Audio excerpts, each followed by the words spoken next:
आप देख रहे हैं इंडिया टाउन न्यूज, भारत की बात। छत्तीसगढ़ के सरकारी स्कूलों में जारी एक नए आदेश ने शिक्षा और संविधान दोनों को लेकर बहस छेड़ दी है।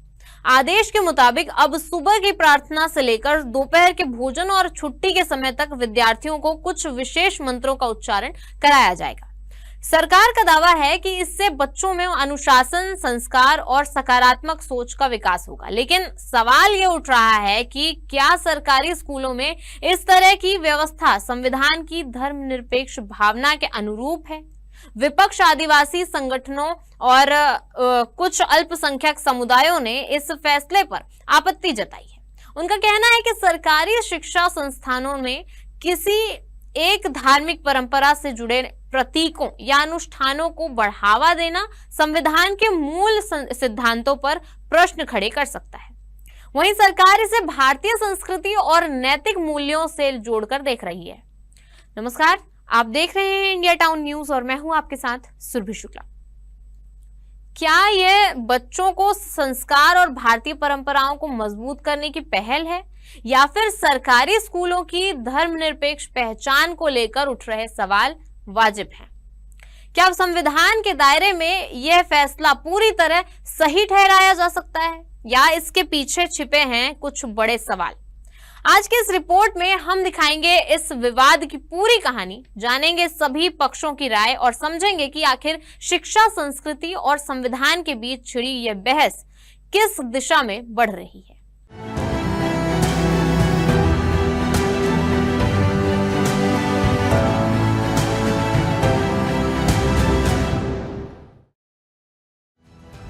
छत्तीसगढ़ के सरकारी स्कूलों में नए शिक्षा सत्र की शुरुआत के साथ ही एक नया निर्देश चर्चा का विषय बन चुका है। स्कूल शिक्षा विभाग के आदेश के अनुसार अब शासकीय स्कूलों में दैनिक प्रार्थना के दौरान गायत्री मंत्र, सरस्वती वंदना, दीप मंत्र, भोजन मंत्र और शांति मंत्र सहित विभिन्न वैदिक मंत्रों का उच्चारण कराया जाएगा। सरकार का कहना है कि यह पहल विद्यार्थियों में नैतिक मूल्यों, अनुशासन और भारतीय संस्कृति परंपराओं के प्रति सम्मान विकसित करने के उद्देश्य से की गई है। हालांकि इस फैसले के सामने आते ही राजनीतिक और सामाजिक स्तर पर बहस शुरू हो गई है।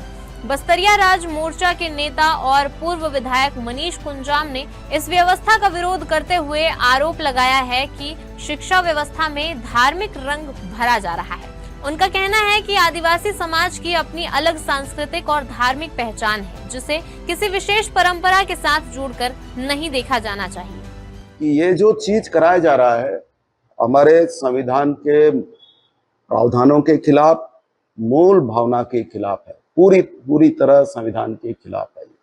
हम धर्मनिरपेक्ष राष्ट्र में जी रहे हैं। हमारा संविधान धर्मनिरपेक्षता की बात करता है, सभी धर्मों का सम्मान की बात करता है और उसके लिए तमाम तरह के प्रावधान किए गए हैं। हम भी अपने जीवन जिस तरीके से जीते हैं तो उन तरीकों के हिसाब से हमारा हिंदू धर्म से कहीं कोई नाता नहीं है।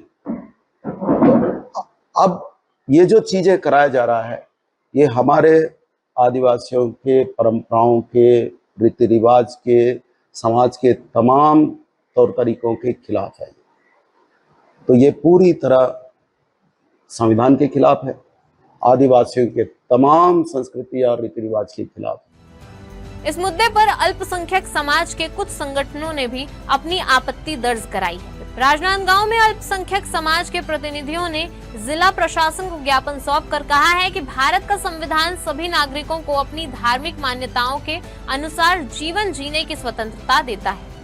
हमारे संवैधानिक अधिकारों का भी जो है उल्लंघन होता है। जो आर्टिकल 25 है, 29 है उसमें, और जो संविधान की उद्देशिका है उसमें जो है स्पष्ट रूप से लिखा गया है संविधान की उद्देशिका में कि भारत में रहने वाले प्रत्येक नागरिक को अपने अपने धर्म और उपासना के अनुसार अपना आचरण करने के लिए, अपने धर्म को मानने के लिए और उसका पालन करने के लिए स्वतंत्र है। ये सीधा सीधा जो है संवैधानिक अधिकारों का उल्लंघन है और हम लोगों ने उसी का विरोध के तौर पे जो है ज्ञापन देने के लिए आए थे और हमको ऐसी उम्मीद है कि इस पर शासन कार्रवाई करेगी और नहीं करेगी तो हम अपना इस पर जो कानूनी अधिकार है, संवैधानिक अधिकार है, उसका उपयोग करते हुए न्यायालय भी जाएंगे।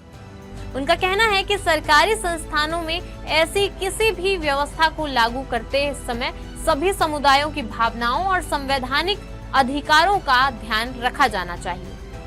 शिक्षा विभाग द्वारा एक आदेश पारित किया गया है जिसमें एक धर्म विशेष को मंत्रोच्चारण करने के लिए सभी स्कूलों में आदेश पारित किया गया। वो स्कूल क्या है, शासकीय हो, क्या अर्ध शासकीय हो, क्या प्राइवेट हो। तो इस तरीके से एक विशेष धर्म विशेष के लिए एक प्रार्थना का जो करना वो गलत है। तो हमने उसी को कहा है कि इस तरीके से बाध्यकारी नहीं किया जाए, कि इसमें विद्यार्थी के लिए भी कहा गया है जिस धर्म के हैं, या उस टीचरों को भी कहा गया कि उनको इस आदेश से इनको पृथक रखा जाए। विपक्षी दल कांग्रेस ने भी इस फैसले पर सवाल उठाए हैं। कांग्रेस नेताओं का कहना है कि सरकारी स्कूलों में शिक्षा का वातावरण ऐसा होना चाहिए जहां हर वर्ग और हर समुदाय के विद्यार्थी समान रूप से सहज महसूस करें। पूर्व उप मुख्यमंत्री टी.एस. सिंहदेव सहित कई नेताओं ने धार्मिक स्वतंत्रता और संविधान की धर्मनिरपेक्ष भावना का हवाला देते हुए सरकार से इस निर्णय पर पुनर्विचार करने की मांग की है। धार्मिक स्वतंत्रता संविधान का एक मूलभूत आधार है और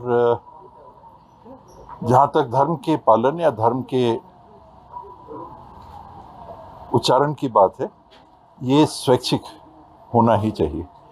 सरकार अगर उसे बलात् लागू करने की कोशिश कर रही है तो संविधान के विपरीत पहल हो रही है कि जो अपने देवी देवता का पूजन करना चाहते हैं उनके लिए स्वतंत्रता होनी चाहिए, जो अन्य धर्म के हैं उनके ऊपर कैसे आप बलात् व्यवस्था लाद सकते हो।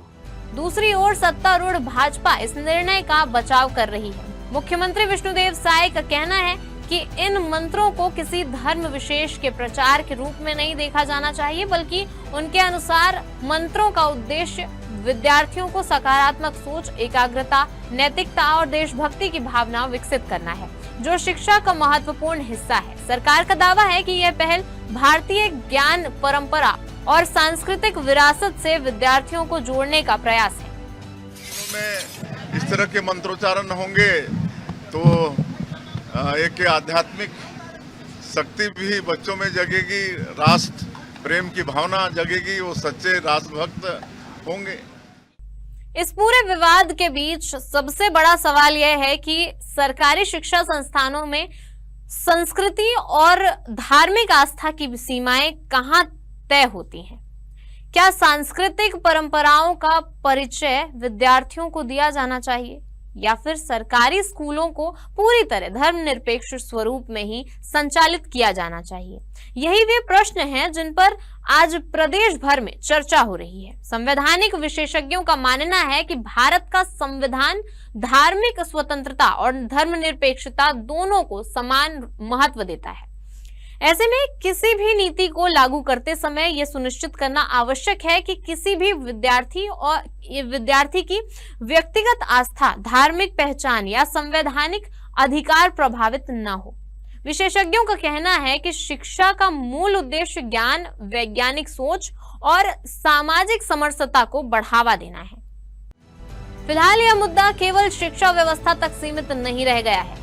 यह बहस अब संस्कृति, संविधान, धार्मिक स्वतंत्रता और शिक्षा की भूमिका जैसे व्यापक सवालों से जुड़ चुकी है। सरकार अपने फैसले को विद्यार्थियों के सर्वांगीण विकास के लिए जरूरी बता रही है, जबकि विरोधी पक्ष इसे संवैधानिक मूल्यों और विविधता के नजरिए से देख रहा है। आने वाले दिनों में सरकार इस आदेश में कोई बदलाव करती है या नहीं, इस पर सभी की नजर टिकी हुई है।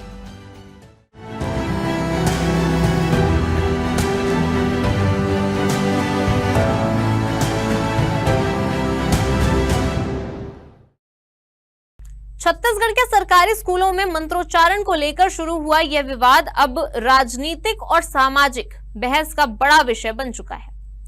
एक ओर सरकार इसे सांस्कृतिक और नैतिक शिक्षा से जोड़ रही है, वहीं दूसरी ओर कई संगठन और राजनीतिक दल इसे संवैधानिक अधिकारों और विविधता के नजरिए से देख रहे हैं। अब देखना होगा कि संवाद और चर्चा के इस दौर में कोई ऐसा रास्ता निकलता है या नहीं जो शिक्षा, संस्कृति और संविधान के बीच संतुलन स्थापित कर सके।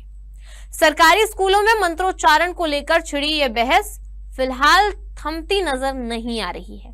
सवाल केवल एक आदेश का नहीं है, बल्कि उस संतुलन का है जहां शिक्षा, संस्कृति, विविधता और संवैधानिक मूल्यों को साथ लेकर आगे बढ़ना है। फिलहाल के लिए इस रिपोर्ट में इतना ही। अब मुझे दीजिए इजाजत और आप देखते रहिए इंडिया टाउन न्यूज, भारत की बात। नमस्कार। आप देख रहे हैं इंडिया टाउन न्यूज, भारत की बात।